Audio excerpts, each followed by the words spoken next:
और इस बीच बड़ी खबर लखनऊ से, जहां उमा भारती ने शंकराचार्य का सपोर्ट किया है। शंकराचार्य जी का विरोध नहीं होना चाहिए। शंकराचार्य ने ही हमारे धर्म को पुनर्स्थापित किया है। शंकराचार्य ने प्राण प्रतिष्ठा पर सवाल उठाए थे और इसके बाद देखिए अब सपोर्ट उमा भारती की तरफ से किया जा रहा है। शंकराचार्य ने ही हमारे धर्म को पुनर्स्थापित किया है, ये कहती हुई नजर आई हैं। और प्राण प्रतिष्ठा पर शंकराचार्य पर सवाल खड़े किए गए थे, जिसके बाद प्रतिक्रिया सामने आई है। उमा भारती ने शंकराचार्य का सपोर्ट किया है।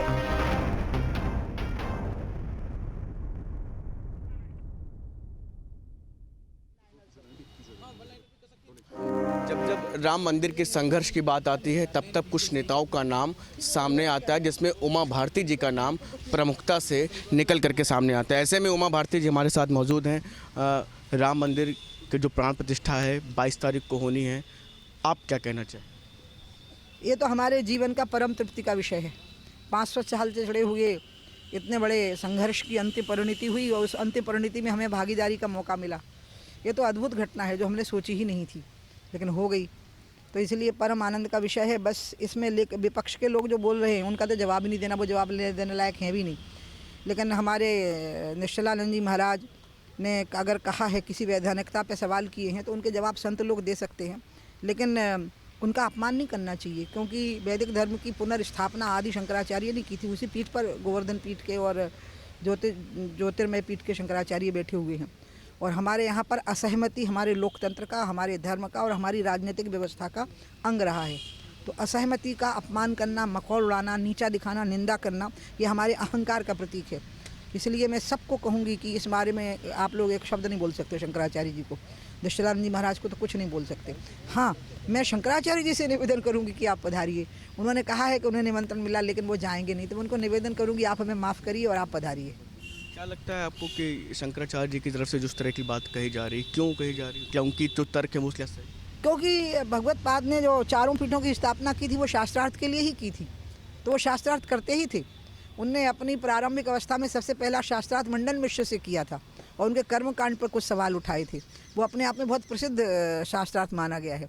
और उन्हें हमारे देश में कभी तलवार के सहारे या आतंक, भय और पैसे के सहारे धर्म परिवर्तन नहीं हुए हैं।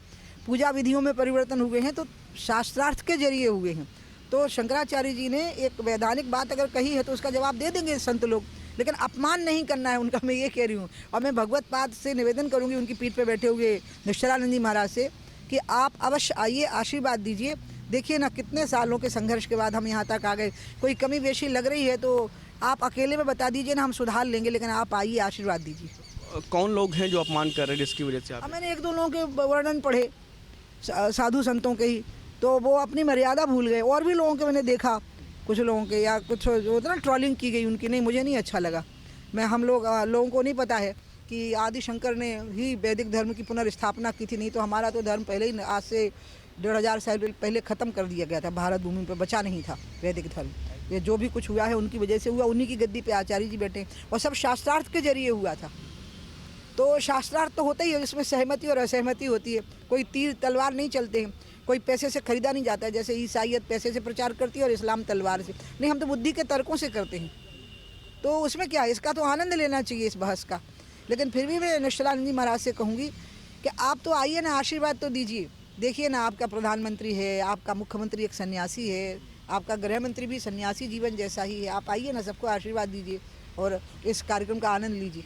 कुछ ऐसी घटना जो राम मंदिर संघर्ष के दौरान आपका, क्योंकि आपने लंबा संघर्ष आपने भी किया, साथ ही साथ उस समय थी, और उस बारे में कुछ आप बता दीजिए। इसलिए नहीं क्योंकि शौर्य की गाथा जिनकी है वो या तो है नहीं दुनिया में, वो शहीद हो गए, और जो हैं वो इतने चुपके से पीछे से रहते हैं, वो सामने आते ही नहीं है बोलने के लिए। तो इसलिए हम उनके बारे में कुछ नहीं बोल सकते, और ना हम अपने मुंह से अपना बखान और आत्मस्तुति में लग जाएं कि मैंने ये किया, मैंने वो किया। मैं पूरे टाइम अवॉइड करने की कोशिश करती हूँ। प्रेस वाले मुझ पर फोकस होकर पूछते हैं और मैं हमेशा मना करती हूँ कि आप मेरी राजनीतिक उपलब्धियों की चर्चा करो। अयोध्या में मैंने कोई वीरता दिखाई, इसकी चर्चा मत करो। शिवपाल सिंह यादव जो समाजवादी पार्टी के नेता हैं, उनकी तरफ से कहा गया कि कारसेकों पर गोली कानून व्यवस्था बनाए रखने के लिए चलाई गई, और जो इंडिया जो कांग्रेस है और सपा, ये सब जो है इस बार जो प्राण प्रतिष्ठा इसमें जा भी नहीं रहे। चाचा को मैं कहूँगी कि गोली पाँव में नहीं मारी गई थी, छाती में और खोपड़ी में मारी गई थी। अगर पाँव में गोली मारते तो भी वो घायल होकर गिर पड़ते और बाद में इलाज से ठीक हो जाते, और वार्निंग भी नहीं दी गई थी, सीधे गोली मार दी गई थी। और इसलिए मैंने पार्लियामेंट में जब भाषण हुआ था 3 ही लोग बोले थे, जब बीपी सिंह की सरकार की थी, उसमें से एक मैं भी थी। तुमने कहा था कि मुलायम सिंह की सरकार पर ट्रायल चलना चाहिए जैसे नाजी जर्मनियों पर चला था। तो इसलिए बात तो वो है, कार सेवा रोकना तो आप कानून की मर्यादा का पालन कर रहे थे, लेकिन आप बिना वार्निंग दिए सीने में और सिर में खोपड़ी में गोली मार देना कौन सी मर्यादा का पालन कर रहे थे। इसलिए समाजवादी पार्टी तो कार सेवकों की हत्यारी है और इनको प्रायश्चित करना चाहिए, इनको घुटनों के बल रेंगती हुई अयोध्या जाना चाहिए।